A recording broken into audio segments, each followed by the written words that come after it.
Hey folks, my guest today is Shekar Rahman. He's a CEO and founder of Birdsea, a B2B SaaS company and industry pioneering customer intelligence platform that helps supermarket retail deliver deliver a true one-to-one automated marketing and personalization platform at scale using machine learning and other data-driven technologies. Shekar, you ready to take us to the top?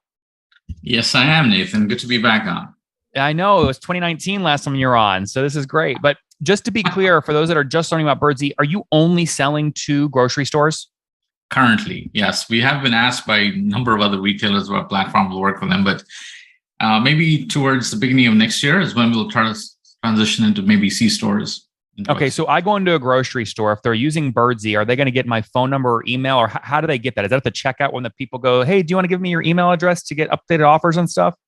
No, typically we work with retailers that already have loyalty programs. So they already have loyalty programs implemented, and our platform kind of goes on top of that. So we take first party customer identified data where you put in your loyalty number or your phone number. So we know exactly what you bought in the transaction. And we use that data to then track customer behavior trends and then figure out what offers to send you. I see. Okay, and what might one of those offers sound like? 10% off toothpaste if I come back before Wednesday?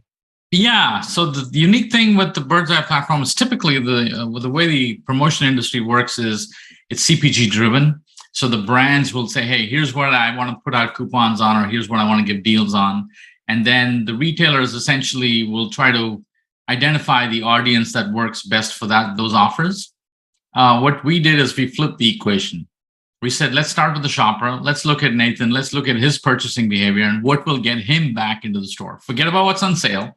Let's see what will get him back in the store. Is it 10% off sushi, 10% off pizza, whatever it is? Let's create a promotion tailored around his personal experience and interests, and then figure out how to get that funded down the road. Very interesting. Okay, so what are grocery stores paying you on average per month to use this platform? Oh, it depends on the number of campaigns they run, but it can run anywhere from $40,000 to $60,000 a month. Okay, is what they typically pay us. So all of your customers are paying more than $40,000 a month. Some paying much more. Yeah, I'd say the average is around 40. Average is 40. Okay, fair enough. That see, this is a very much than an enterprise motion, right? $500,000 ACVs. Do you have a big Correct. sales team? No, not right now. It's just a couple of people because, the industry, while it's big from an addressable perspective in the grocery industry is about $750 billion, but there's only a couple of hundred supermarket chains that are really in our target market, right? And so they represent about $400 billion in sales in total. And what we're really going after is 1% of that is our truly addressable market, $4 billion market. So we're going after a $4 billion TAM, which is really where the promotions industry is, right? Where coupons and sale and your weekly ad items, that's about the amount of money that's spent on that part of the business. And that's where we're going after. So how many folks are on the team today full time? About 28. And how many of those are sales folks with a quota? 2. Wow. Okay. So how many deals do you expect one sales rep to close then in a quarter or a half year? Yeah. So right now we're looking at a velocity around 2 to 3 a year. That's a long sale. They must be very patient, right?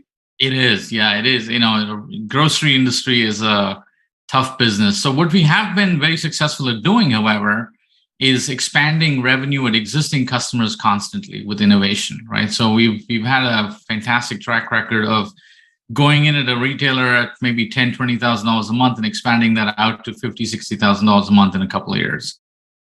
Oh, what's going on there, YouTube? Good to see you guys. Now imagine this. You love watching these interviews with SaaS founders, but imagine if we took all of the valuation data out from over 2,807 interviews I've done manually. Saves you a lot of time. Well, we've done this. We've built it into the beautiful interface inside of FounderPath. Check this out. I'll show you how you can access this in a second, but you log in, you connect your Stripe account, you see your valuation real time, you can see what it changed over the past 88 days, and even set goals for valuation this year. Now, the secret to valuation is there's many different ways to value a SaaS business. So the reason you're going to see 3 or 4 different valuations inside of your FounderPath dashboard, this is all free by the way, is because depending on who's doing the buying of your SaaS company, you're going to get a different valuation. A VC is going to pay a different valuation. Private equity firm is different. If you're going to do a minority sale, that's different. And if you sell the whole business, that's a different valuation. You can see all those when I hover over here. Right. So the teal is what a VC would pay. Yellow is what private equity, and red is if you sold the whole thing outright. Now, what's cool about this is not built off random data. Again, you guys hear these interviews on YouTube. All these data are built from real-time valuation data points founders share with us on the show. So traction, 1.2 million, seed round, 3.7 raise. They sold 22% of their business. Go in here and filter by the event. Maybe you only want to see companies that have sold the whole business. Well, here are a bunch that have been acquired, the valuation and the multiple. Maybe you're going out right now and you're raising your seed round. Well, go in here and look at all this recent seed deals that went down, what they raised, what valuation they raised at, and what percent that they sold. There's never been a larger data set of SaaS valuations than what you can get now inside of FounderPath, and we're thrilled to bring it to you. All right, we're going to go back to the YouTube video here in a second, but if you want to check this tool out, if you want to jump in and sign up, you can check it out for free to get your valuation at this link, founderpath.com/products/valuations. Or if you go to founderpath.com and hover over products, click on get your valuation here and go ahead and sign up to give it a whirl. Again, all that valuation data live right inside the platform. I hope to see you there. All right, let's jump back into the interview. I was going to say, how many customers are you working with today? About 10. Okay, about 10. Yeah, I mean, I can vouch for this, by the way. When you came on in 2019, you said the average ACV was about 300K. Now it's 500K. So you've definitely expanded there. And is that because you're upselling new products or seats Correct. or what? Correct. Well, a lot of our roadmap is informed by our customers. So we see their pain points and they come back to us and say, can you solve this? Can you solve that? And we wind up then building our platform based of it. So 50% is coming from pure internal innovation and R&D, and 50% is informed by the customer. I see. And can we take 10 customers times that 40,000 ARPU? You guys are doing about $400,000 a month in revenue. Yeah, that would be about right. That's great. Look, considering the space you're in, right? And that pre-COVID, you were doing about a 3 million run rate. The fact that you sort of grew in your space, added almost $2 million of ARR in the past 24 months is pretty darn impressive. Yeah, well, entrepreneurs are never satisfied. Everybody wants to be 10x in 2 years. Right? That's right. That's right. Now, do you have to pursue growth at all costs? Have you raised a bunch of capital? Not really. Not since the pandemic. We had some internal note rounds, but that's about it. Today, of course, we're cash flow positive, so not really looking to raise money until maybe the end of the year. We have. Well, that's a big deal too, because when you last came on in 2019, you told me you were burning $150,000 a month. Correct. So right now we are cash flow positive, and I guess it's a good position to be in. But we see a lot of new opportunities come into the market, which we think we'll go out and raise some growth capital for. Mm-hmm. So, and just to be clear, including the convertible notes, how much have you raised total to date? About 9.4 million. Oh, wow, that's a lot. Wait, so these were big convertible notes, because when you came on last time, you had only raised $1 million seed round in 2014, right? Correct. And then 2018, we did about 3.5. Oh, and okay. Yeah. And then in 2020, we converted some notes and did another 1.2. Okay, got it. And that was in, 2020? 2021 is when we closed those notes. Yeah. Okay. Right. Okay. Got it. So pre-seed of $1 million, seed of 3.5 million 2018, 1.2 million in notes over the past 24 months. Correct. I see. Okay. Now, when you look at your pre-COVID valuation, right, when you raised that 3.5 million, what did you raise? I mean, most people are selling in their seed, maybe like 20% of the business. Were you sort of in that same range? Yeah, about the same. Okay. Range. Yeah. Okay. So what does that mean? That means you were at like a 25 million 20 million valuation, something like that. You got it, Nathan. Yeah. Got your numbers right. Yeah. Do you care about valuation right now or no? Right now, no. I think we're just putting our nose to the ground and just focusing on growth, revenue growth. And we think that if we get the right velocity and the right market cap that we're going after, the valuation will take care of itself.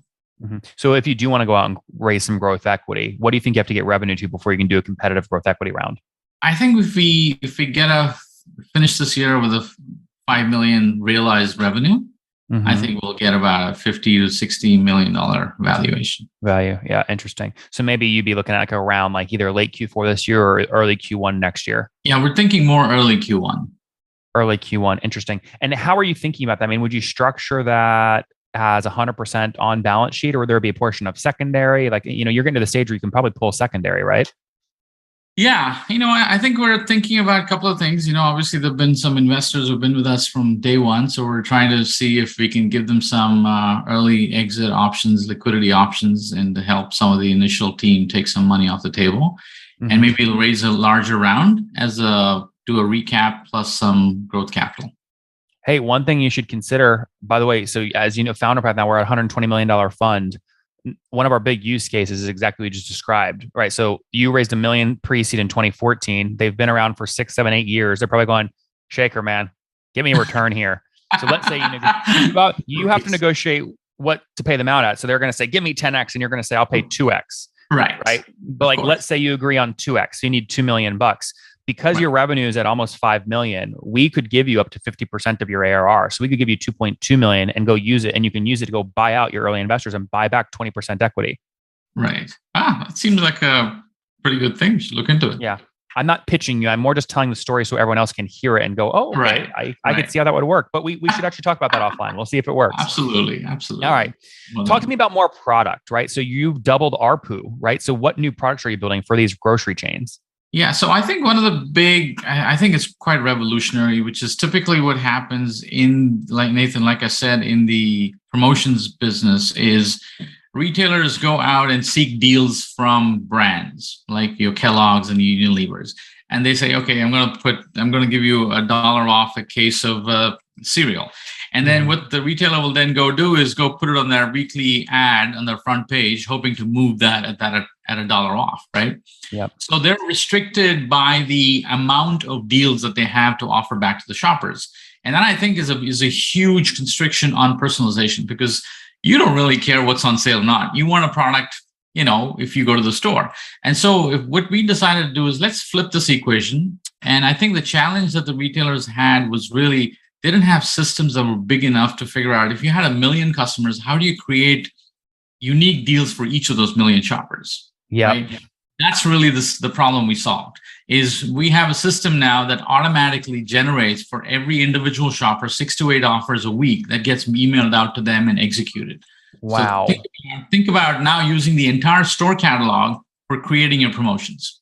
You're no longer restricted by what's on sale, what's on deal. I'm able to now manage individual customer journeys. So I can grow Nathan from being a new customer all the way to a loyal customer by driving promotions specifically for him or her, right? It's very compelling. Doing this to scale. So this used to take. There are big companies that do this, like Dunnhumby, which will do it, but they have 400 analysts sitting behind with systems, and they'll do it. We managed to do it in 1 hour for a retailer. They can execute these campaigns for hundreds of thousands of shoppers in 1 hour. Wow. Well, Shekar, I'm excited for you. I hope you double ARPU again before you come on again. That would be a big win for you. But in the meantime, I'm excited. We're out of time. I'm excited for you too. We're out of time here. Let's wrap up with the famous 5. Number 1, favorite book. I've got to say, recently, Build by Tony Fadell. Yep. Number 2, is there a CEO you're following or studying? I think to me right now, the most interesting person in the world is Elon Musk. I don't know if I necessarily follow him, but I study him. Yeah. Number 3, what's your favorite online tool for building Birdsy? I've got to say HubSpot. That's become my new favorite. Let me ask you another question. I'm just sort of throwing this in. It's a new one. What are you most curious about right now in terms of just like SaaS in general? Like, related to how you grow faster. What are you most curious about? I think I'm curious about how to widen the reach of our technology. That's what I'm really curious about. I think a lot of times you get stuck in rut thinking and you don't understand where else your technology might apply. I'm constantly looking at places that I can apply. I love that. Number 4, how many hours of sleep do you got? By the way, if you like that question and you think I should add that to the famous 5 all the time, just shoot me a text, 703-431-2709. And you say, Nathan, ask that every time and I'll do it. Okay. I listen to you guys. All right, Shekar, we'll see what they say. Number 4, how many hours of sleep do you get every night? I say it's gone up. It's about 6.5. Say, okay, that's pretty darn good. And situation, married, single, kids? Married, 2 kids. Well, one is working, the other's in college. That's the way to do it. And how old are you? I am 52 going 26. 52 going 26. I love that. All right. Something you wish you knew when you were 20. Yeah. Absolutely. Absolutely. I'm sorry about No, that. no, you can feel free to mute it. No worries. What's something you wish you knew back when you were 20? That I can do anything that I want. Guys, they sell to grocery stores. It should have been killed during the pandemic. They didn't. They added another $2 million of revenue, now doing almost $5 million in terms of run rate, selling a personalization and marketing tool to grocery stores to get shoppers to come back in. They help groceries create custom offers for every single visitor to that grocery store over the past, call it 1, 2, 3, 5, 12 months. Again, growing nicely. They did a 3.5 million seed round back in 2018 at about a 20 million post money valuation. Now 28 people on the team, 2 sales reps looking to scale past their current 10 grocers that use them, but big ACVs, $500,000 ACVs as Shekar continues to grow. Shekar, thanks for taking us to the top. Thank you, Nathan.